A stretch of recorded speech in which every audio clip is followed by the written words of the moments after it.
بنی اسرائیل کے 99 افراد کے قتل کی توبہ کا واقعہ۔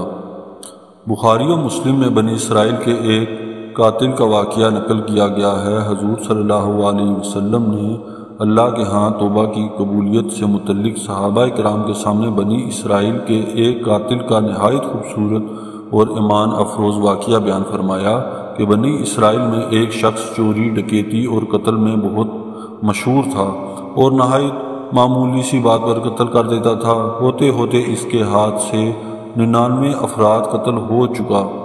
اس کے بعد اس کے دل میں احساس پیدا ہوا کہ مجھے بھی تو اللہ کے ہاں جانا ہے۔ چنانچہ یہ فکر بڑھتا رہا اور لوگوں سے معلومات کرتے ہوئے سرگرداں پھرنے لگا کہ کیا میری توبہ قبول ہو سکتی ہے یا نہیں۔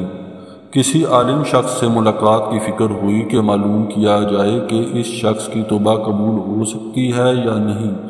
اسی حوالے سے لوگوں نے ایک عابد شخص کے پاس جانے کا مشورہ دیا۔ اس شخص نے اس کے پاس جا کر مسئلہ معلوم کیا، کیا میری توبہ قبول ہو سکتی ہے اور کیا میری مغفرت ہو سکتی ہے جبکہ میں نے 99 انسانوں کی جان ماری ہے۔ تو اس عابد شخص کو اس مسئلے کے بارے میں زیادہ معلوم نہیں تھا، تو اس نے اپنی عقل سے قیاس آرائی کی کہ جو آدمی 99 انسانوں کی جان مار سکتا ہے اس کی مغفرت کہاں سے ہوگی۔ چنانچہ اس نے کہہ دیا کہ تیری توبہ قبول نہیں ہوگی۔ تو اس شخص نے غصے میں جلال میں آ کر اس کو بھی قتل کر کے 100 کا ہنسا مکمل کر دیا کہ جب میری توبہ قبول نہیں ہونی تو تجھے بھی ختم کر کے 100 پورا کر دیتا ہوں۔ چنانچہ اس نے 100 کا بندہ مکمل کر دیا، مگر اس کے دل میں پھر بھی یہ خیال تھا کہ میری مغفرت کی کوئی نہ کوئی شکل ضرور موجود ہوگی۔ اس لیے اس نے لوگوں سے پھر معلومات کا سلسلہ جاری کر دیا کہ روئے زمین میں سب سے بڑا عالم کون ہے، وہی میرے مسئلے کا حل بتا سکتا ہے۔ آخر لوگوں نے اس کو بتلایا کہ فلاں جگہ ایک عالم رہتا ہے، اس سے جا کر معلوم کرو۔ چنانچہ اس نے اس عالم صاحب کے پاس جا کر اپنی زندگی کی ساری کارگزاری سنائی اور 100 آدمیوں کو کس طرح قتل کیا سارا کارنامہ سنا دیا۔ معلوم کیا کہ اب بتائیے کہ میری توبہ قبول ہو سکتی ہے یا نہیں، کیا اللہ کے ہاں مجھ جیسے گناہ گار کے لیے بھی مغفرت کا کوئی خانہ ہے۔ تو اس عالم صاحب کو چنانچہ علم تھا، تو اس نے بتایا کہ تیرے گناہ معاف کرنے میں اللہ کے ہاں کوئی رکاوٹ نہیں۔ اللہ کی رحمت کا سمندر تجھ جیسے گناہ گاروں سے گناہوں سے بہت بڑا اور وسیع ہے۔ چنانچہ اس عالم صاحب نے اسے مشورہ دیا کہ تم فلاں جگہ سفر کر کے جاؤ، وہاں کچھ اللہ کے بندے رہتے ہیں، ان کا مشغلہ صرف اللہ کی عبادت ہے، ان کے ساتھ مل کر اللہ کی عبادت کرو اور ندم ہو کر اپنے گناہوں کی معافی مانگو، انشاءاللہ تمہاری مغفرت ہو جائے گی۔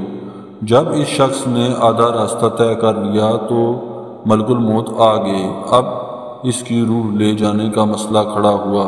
آسمانوں سے رحمت کے فرشتے بھی آئے اور عذاب کے بھی۔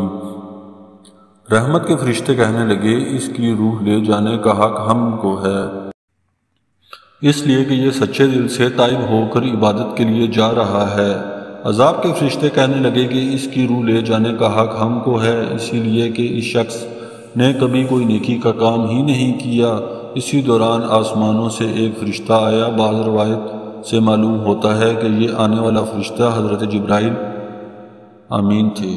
چنانچہ اس فرشتے نے تشریف لا کر ان دونوں طرح کے فرشتے کے درمیان یہ فیصلہ کیا کہ دونوں طرف کی مسافت ناپ کر کے دیکھ لو، جہاں سے آ رہا ہے اس کی مسافت قریب ہے یا جہاں جا رہا ہے وہاں کی مسافت، لہٰذا جہاں کی مسافت قریب ہو اس شخص کو وہاں والوں میں شمار کر دیا جائے۔ چنانچہ دونوں طرف کی زمین ناپ کر دیکھی گئی تو جہاں جا رہا تھا وہاں کی مسافت جہاں سے آ رہا تھا اس کے مقابلے میں صرف ایک بلشت قریب ہے۔ چنانچہ فیصلہ ہوا کہ مقامی مسیحت سے مقام عبادت صرف ایک بلشت قریب ہے، اسی لیے رحمت کے فرشتوں کو اس کو حوالے کر دیا جائے۔ چنانچہ اللہ کی طرف سے اس کی مغفرت کا اعلان ہو گیا۔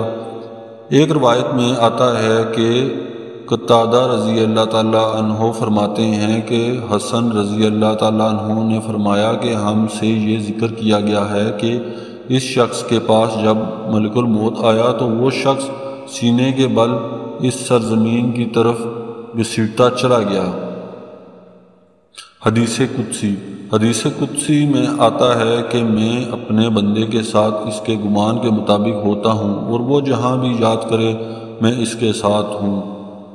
خدا اللہ تعالیٰ اپنے بندے کی توبہ اس سے زیادہ خوش ہوتا ہے جتنی خوشی تم میں سے کسی ایسے شخص جس کا جانور بیابان میں گم ہو کر پھر اسے مل جائے۔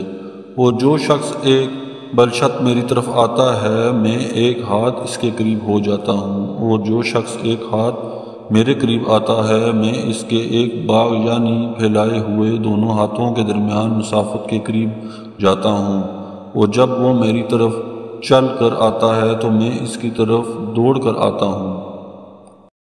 حاصل: انسان جب بھی سچے دل کے ساتھ توبہ کرے گا تو اللہ تعالیٰ ضرور قبول فرمائے گا۔ انشاءاللہ یہ واقعہ خصوصاً ان حضرات کے لیے حوصلہ افزائی اور معاونت کا سبب ہے جو بڑے بڑے گناہ کر کے اب مایوسی کی زندگی گزار رہے ہیں، کیونکہ شیطان انہیں مایوس کرتا ہے۔ بہرحال گناہ گار کی شیطان کی باتوں میں آ کر مایوس نہیں ہونا چاہیے، بلکہ اللہ کی رحمت سے اچھی امید رکھ کر سچی توبہ کے ذریعے اپنے آپ کو پاک و صاف کر لینا چاہیے۔ اللہ تعالی ہم سب کو عمل کرنے کی توفیق عطا فرمائے، آمین۔ ملتے ہیں اگلی ویڈیو میں، تب تک کے لیے اللہ حافظ۔